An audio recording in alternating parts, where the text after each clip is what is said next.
네, 여러분 안녕하십니까? 오늘은 항생제에 대해서 간단히 알아보겠습니다. 여러분 그 항생제라는 단어는 많이 들어보셨을 거예요.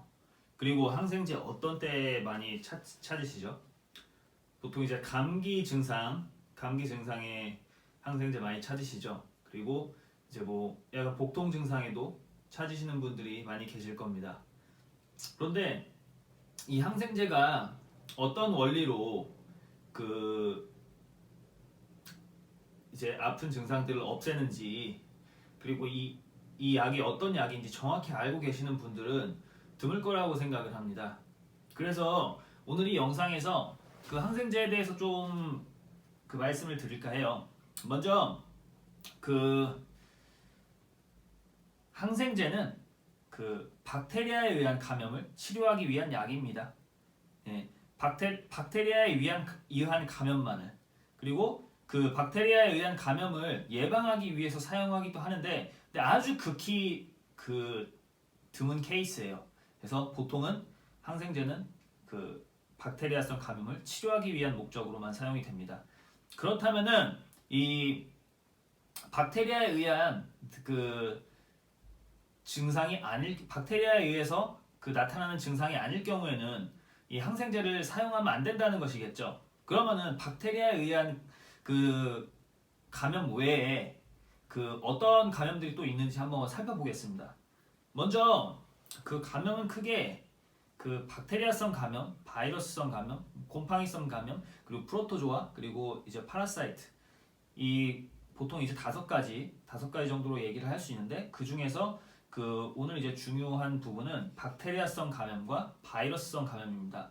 그래서 이 두 가지에 대해서 제 설명을 드릴게요. 먼저 우리가 이제 감기 증상을 대표적으로 예를 한번 들어보겠습니다. 이제 감기 걸렸다고 하는 증상이 있으면은 보통 어떤 증상이죠? 이제 목 아픔, 코 막힘, 열, 뭐 기침, 가래, 뭐 이런 부분이죠. 네, 뭐 통증도 있을 수 있고요. 근데 그 이런 경우에 그 많은 경우에 이제 박테리아성 감염보다 바이러스성 감염에 의한 경우가 더 많다는 거죠. 그리고 그 이 병원에 갔을 때 그 박테리아성 감염과 바이러스성 감염이 그 몇 가지 이제 구분을 할 수 있는 방법이 있습니다. 그래서 이 박테리아성 감염의 경우에는 항생제를 사용하고 바이러스성 감염의 경우에는 항생제를 사용하면 안 되겠죠. 그러면은 예를 들어서 제가 감기 증상만 뭐 예를 든다고 말씀드렸지 않습니까? 예를 들어서 이제 뭐 목이 아플 때 박테리아성 감염의 경우에는 이쪽에 보시면은 그 영어로 돼서 좀 보기 불편하신 분들 계실 텐데 제가 다 설명할 테니까 걱정하지 마십시오. 이제 뭐 예를 들어서 이 붓기가 조금 이제 덜 할 수 있습니다. 근데 먼저 아셔야 될 거는 박테리아성 감염이나 바이러스성 감염이나 둘 다 이제 그 뭐 좀 평범한 증상, 약한 증상, 그리고 좀 심한 증상 둘 다 나타낼 수 있습니다. 예. 근데 이제 많은 경우에 박테리아성 감염이 감기 증상의 경우에 박테리아성 감염이 그 좀 심한 증상을 많이 나타냅니다. 이제 그 예를 들어서 박테리아성 감염의 경우에는 이제 우리 이제 턴실 같은 경우에 이쪽에 이제 좀 하얀 크리미한 점들이 이 스팟이 좀 생길 수 있습니다.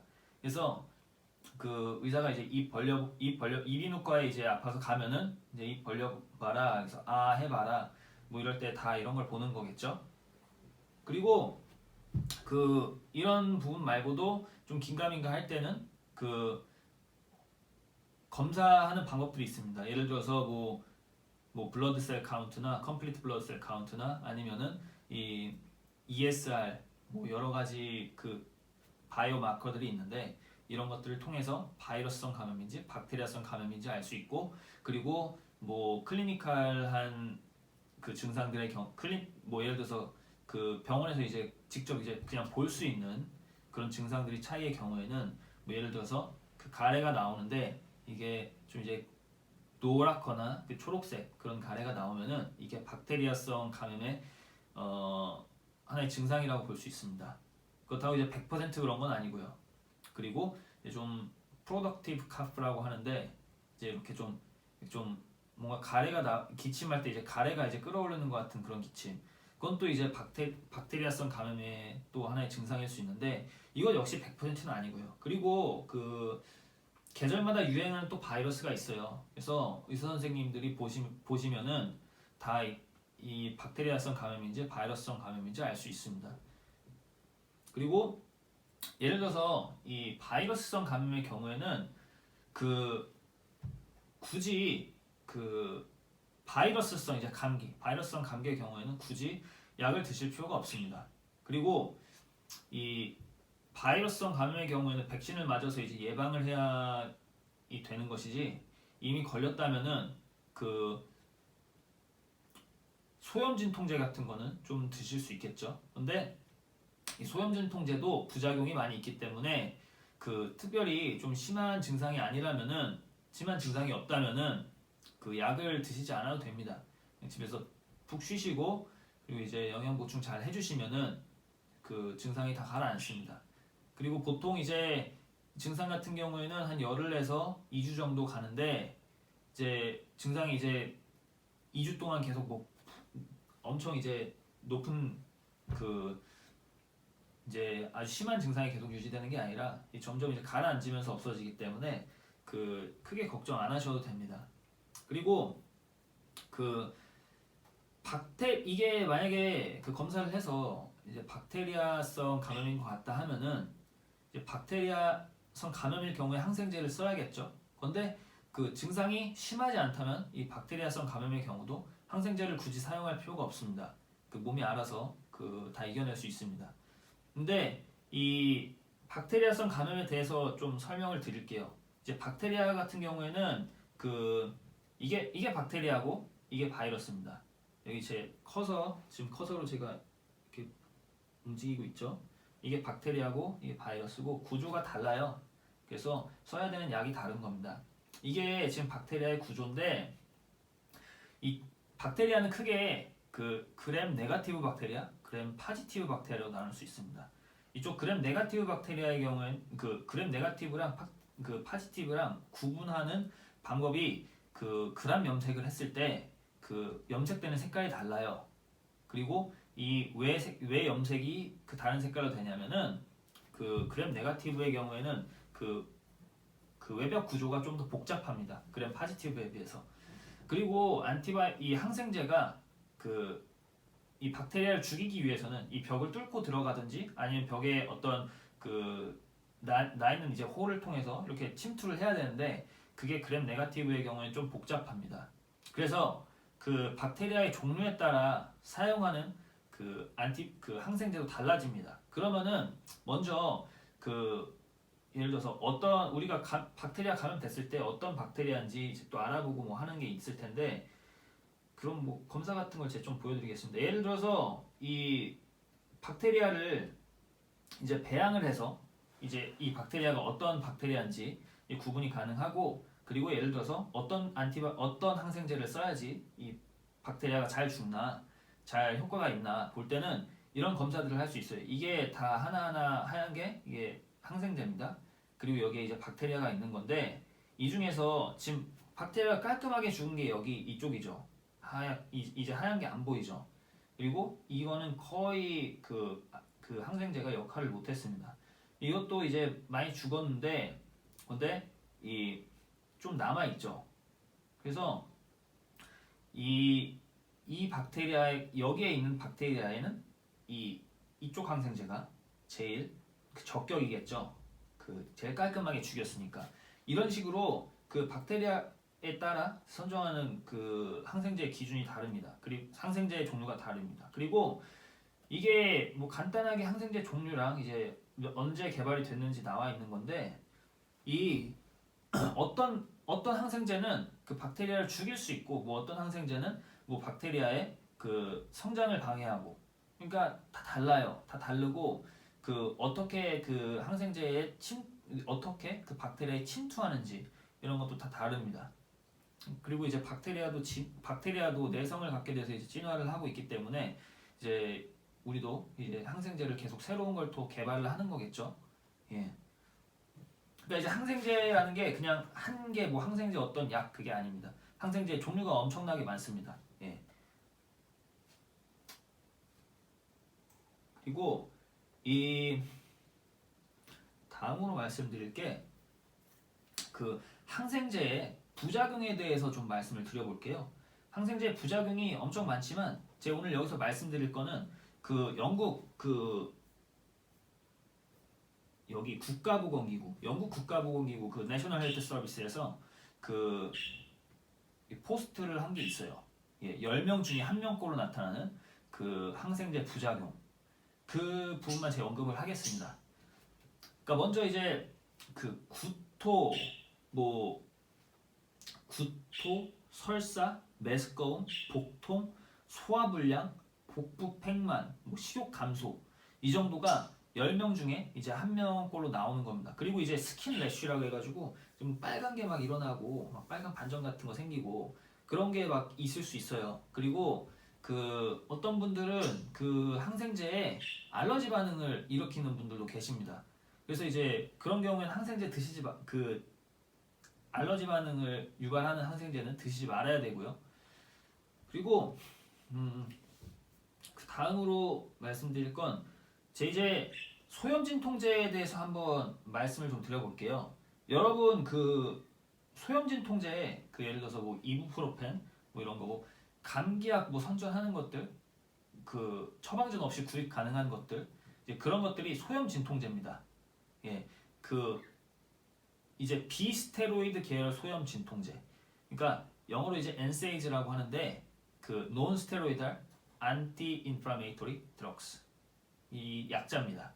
근데 이게 그 직접적으로 뭐 어떤 그 원인이 되는 어떤 뭐 바이러스를 죽이는 게 아니라 제가 지금 이 소염 진통제에 대해 말씀을 드리는 게 바이러스성 감염의 경우에는 이제 소염 진통제를 이제 드시는 분들이 계세요.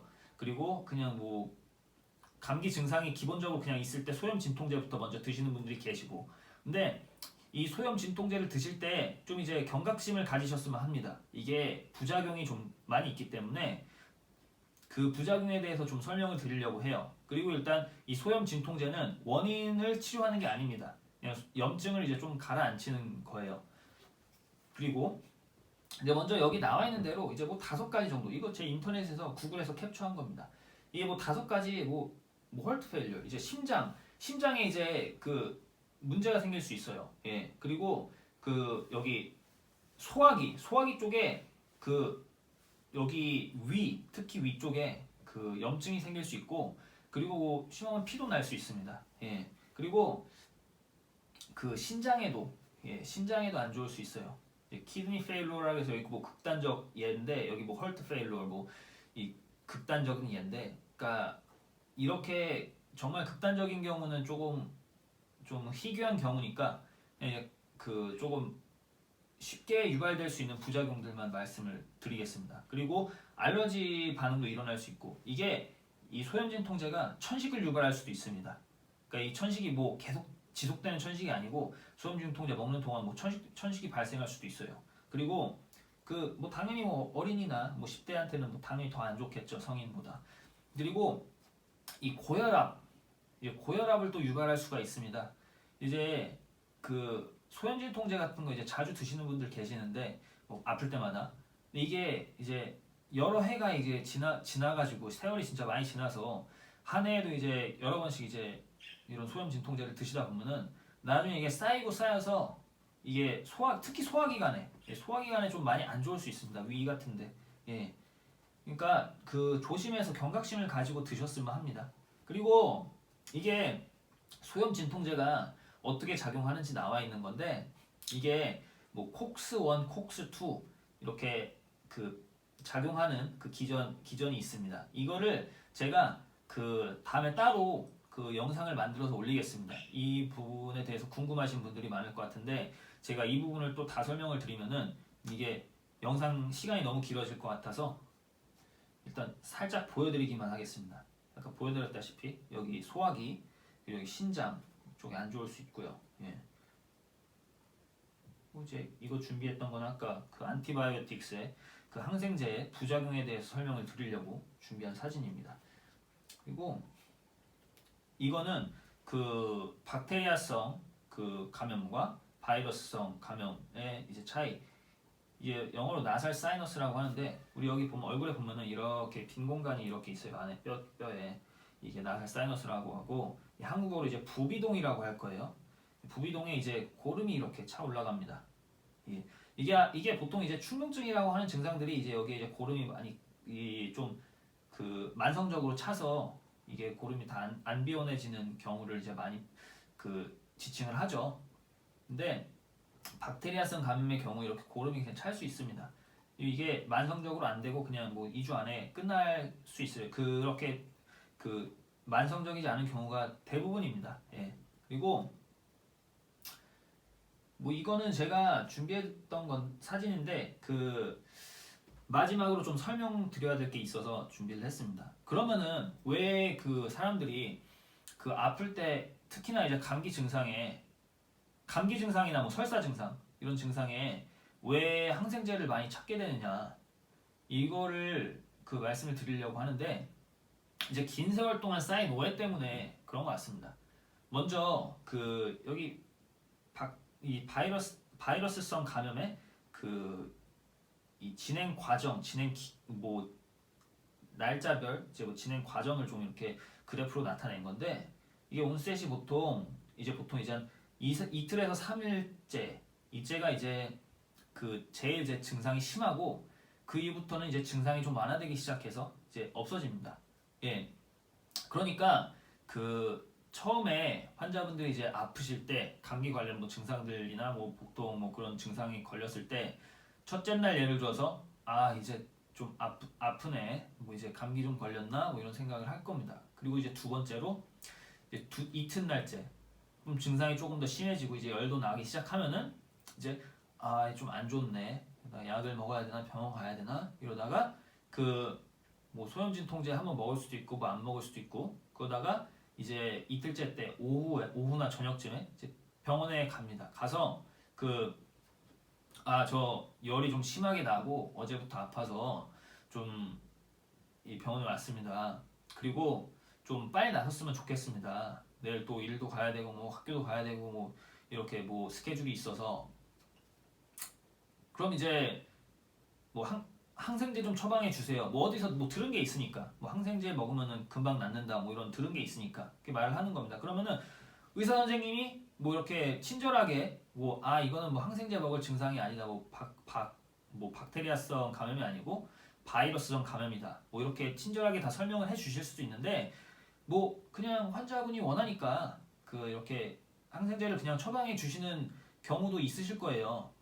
그런데 예를 들어서 그 어떤 의사 선생님이 항생제 이렇게 처방해 주셨다고 봐요. 그 바이러스성 감염에 그러면은 예를 들어서 이제 이틀째 저녁 먹고 이제 항생제를 먹겠죠. 먹으면은 이제 그 다음 날 이제 증상이 죄송합니다. 그 다음 날 이제 증상이 이제 호전이 되겠죠. 이제 왜 그러냐면 이제 바이러스성 감염의 경우 이제 이틀에서 3일째 될 때 이제 보통 이제 감염이 이제 그 증상이 떨어지니까. 근데 그게 이제 열도 내려가고 이제 증상도 덜하니까 역시 항생제 먹었더니 그 한 방에 낫네 이렇게 생각을 하게 되는데 그게 아니고 바이러스성 감염에 그 나서야 될 때가 돼서 증상이 가라앉은 거죠. 근데 그거를 이제 오해를 한번 하게 되면은 이제 뭐 자기 지인들한테도 그걸 말하고 여기 병원 갔더니 여기 병원에서 항생제 치료 뭐 처방해 줬는데 잘 듣더라 여기 병원으로 가라 뭐 그렇게 하다 보면은 뭐 지인들도 이제 이런 좀 항생제나 박테리아성 감염이나 바이러스성 감염 이런 거에 대해서 조금 이제 그 깊이 있게 모르시는 분들은 다 그렇게 잘못된 오해들을 계속 하게 되는 겁니다. 이제 그리고 그게 세월이 지나고 나다 보면은 이제 그 좀 사회에 많이 퍼지게 되는 거죠. 그래서 이제 사람들이 좀 잘못 알고 계시는 건데 그 오늘 이 영상 보고 이제 여러분들이 잘못된 오해를 좀 푸셨으면 좋겠습니다. 뭐 감기 걸리면은 항생제 먹어야 빨리 낫는다. 아니면은 뭐 설사할 때 뭐 소화기관에 좀 이제 문제 있을 때 항생제 먹어야지 빨리 낫는다. 뭐 이런 생각은 이제 안 하셨으면 좋겠고 그러면은 왜 의사 선생님들이 항생제 처방이 필요 없는데 그 환자가 처방해달라고 해서 처방을 해주는지 그거는 그 처음에는 뭐 의사 선생님도 이렇게 다 설명해 주시고 막 했겠죠. 그러다가 이제 환자 하나하나 볼 때마다 이런 설명 뭐 다 하기가 좀 부담스러우셨을 수도 있고, 그리고 그 뭐 어떤 환자분들은 뭐 예를 들어서 뭐 오늘 이거 뭐 박테리아성 감염이기 때문에 항생제 드실 필요가 없습니다. 그 지금 제가 다른 약을 처방해 드릴 테니까 이거 한 3일 드시고, 그리고 그 3일 뒤에 증상이 호전되지 않으면 한 번 더 오세요. 뭐 이렇게 말씀을 하시면 이 의사 돌팔이네. 왜 항생제 처방을 안 해줘? 이거 또 오게 하려고 그러는 거 아니야? 이거 돈 밝히네. 막 이렇게 생각을 하고 이렇게 뭐 이런 안 좋은 소문들을 퍼뜨리다 보면은 그 의사 선생님한테는 그게 굉장히 나쁘게 작용을 하겠죠. 그러니까 그 의사 선생님도 이제 뭐 처음에는 이제 설명하고 하다가 이제 점점 시간이 지나면서 그냥 뭐 환자가 항생제 달라고 하면은 그냥 줘버리고 뭐 처방을 해줘버리고 그렇게 되는 겁니다. 근데 엄밀히 말하면 이게 안 좋은 거죠. 왜 그러냐면은 항생제가 부작용이 있어요. 제가 아까 말씀드렸다시피. 그러니까 바이러스성 감염의 경우에는 그 항생제를 먹음으로써 부작용만 자기가 갖게 되는 겁니다. 치료가 되는 게 아니고. 예를 들어서 뭐 특히나 설사 같은 거, 안 좋을 수 있거든요. 특히나 그리고 아이 있으신 그 부모님들은 이걸 좀 더 주의 깊게 들으셔야 됩니다. 왜 그러냐면 어린이들이 항생제를 더 많이 복용하게 되면은 나중에 이제 부작용이 좀 시간이 지나고도 계속 나타날 수 있어요. 그러니까 어린이들한테 이제 항생제를 이제 먹여야 할 때는 좀 이제 신중하게 좀 생각을 해주셨으면 합니다. 어차피 우리나라는 항생제는 처방전이 필요하니까 특별히 항생제 의사 선생님이랑 얘기하기 전에 특별히 쉽게 이렇게 접근할 수 있는 경우는 없겠지만, 그리고 예를 들어서 집에 그리고 하나 더 말씀드려야 될 게, 항생제는 보통 좀 길게 처방을 해야 됩니다. 예를 들어서 일주일, 2주일 이렇게 긴 거는 몇 개월씩 먹어야 되는 것도 있고요. 증상에 따라서. 근데 이거를 먹다 그만두면은 이제 증상이 조금 호전됐다고 해서 먹다가 그만두면은 이게 더 크게 감염될 수 있어요. 왜 그러냐면은 며칠 먹었을 때 이게 증상이 호전됐어, 그만 먹어야지 하면은 이게 이때 애들 박테리아가 다 죽은 게 아니고 어딘가에 이제 숨어 있는 겁니다. 이 항생제를 피해서 도망간 거예요. 그것도 항생제를 안 먹으면은 이게 또 다시 나와가지고 더 심하게 감염되는데, 이제 또 살아남은 애들은 내가 이제 먹던 항생제에 내성이 생겨가지고 이제 또 더 안 듣는 거예요. 그러다 보면 이제 더 센 항생제를 먹어야 되고, 그러니까 한번 받은 항생제를 다 먹어야 되는데 그렇게 먹지 않고 예를 들어서 3일만 먹고 1주일치 처방 받았는데 3일만 먹고 4일치는 이제 어디 놨다가 다음에 또 이제 감기 걸렸을 때 또 그거 먹는 거예요. 근데 말씀드렸다시피 박테리아의 종류에 따라서 항생제가 달라야 됩니다. 보시다시피 예를 들어서 저번에 처방받은 약이 여기 이거예요. 이거. 근데 이게 저번에 걸렸던 박테리아에서는 엄청 이게 잘 작용을 했어. 그런데 저번에 걸렸던 박테리아성 감염에서는 이것처럼 잘 작용을 했어요. 그런데 이번 걸린 박테리아에서는 이것처럼 전혀 이제 작용을 못할 수도 있는 거거든요.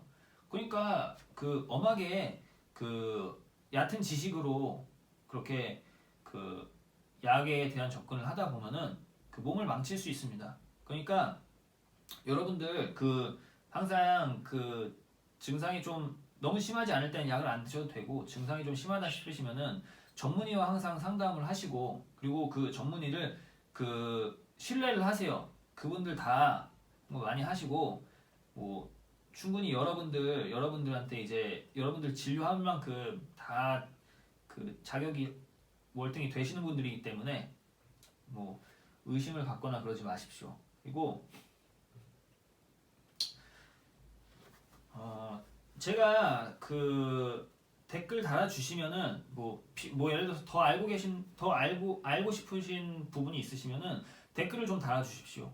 그러면은 제가 다음 영상에 관련된 것들 더 올려드리고, 그리고 특히 의학 관련돼서 궁금한 게 있으시면 어떤 거든지 가능합니다. 댓글 달아주시면은 제가 소중한 댓글 다 읽고